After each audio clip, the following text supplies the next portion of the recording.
Hey everyone, welcome to PhoneArena's video review of the latest version of the T-Mobile myTouch 3G, which now has the inclusion of the 3.5mm headset jack.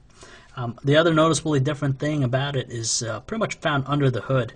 For example, it now comes with 288 megabytes of RAM as opposed to 192 from the previous one. It also comes with an 8 gigabyte micro SD card built in already, so it's great for all your storage needs. And finally, it does offer a new way of inputting text with the swipe keyboard, which we'll show you in a little bit. Now, from a design aspect, it remains faithful to the original's look and design. The other noticeable different thing about it is found on the rear, which actually uses a soft matte touch feeling material. It's great for preventing scratches and smudges, and at the same time does provide a pretty good decent grip in the hand. Everything else though is pretty much unchanged. For example, it has a slight chin, the placement of the buttons, the trackball. Everything is completely the same as we've seen previously. Construction wise, it feels very good in the hand, and you can definitely feel it has pretty good workmanship to it. The increase in memory is definitely most noticeable when you're running multiple applications or just launching them. It just feels a little bit more responsive as a whole with the device.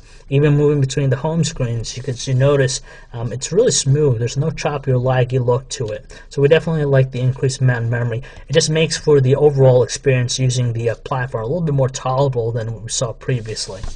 Now, the last new feature is the swipe keyboard, which gives you an alternative way of typing messages. It does have a steep learning curve. So the way it works is that you actually make a path with your finger. You swipe in one fluid motion, it comes up with the word. If you make a mistake, it will provide you some predictive text options, so at least it has that option.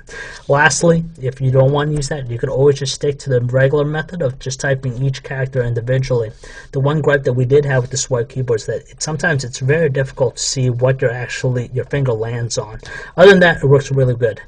After we checked out the Fender edition of the myTouch 3G, we definitely would call this device an inexpensive version of that. Aside from the noticeable lack of music applications, this device closely resembles it in every way. If you're an existing owner of the handset, the original handset, we wouldn't recommend an upgrade just because it pretty much remains the same aside from the 3.5mm headset jack if you're really into music. We would like to see a little bit more out of the handset, especially if this is $50 more than the original version. For example, we would like to see something like the Sense UI tacked on there.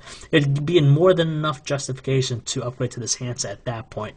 So if you want to learn more about this handset or for all the latest cell phone reviews, news, specs, and information, you can check us out at phonearena.com.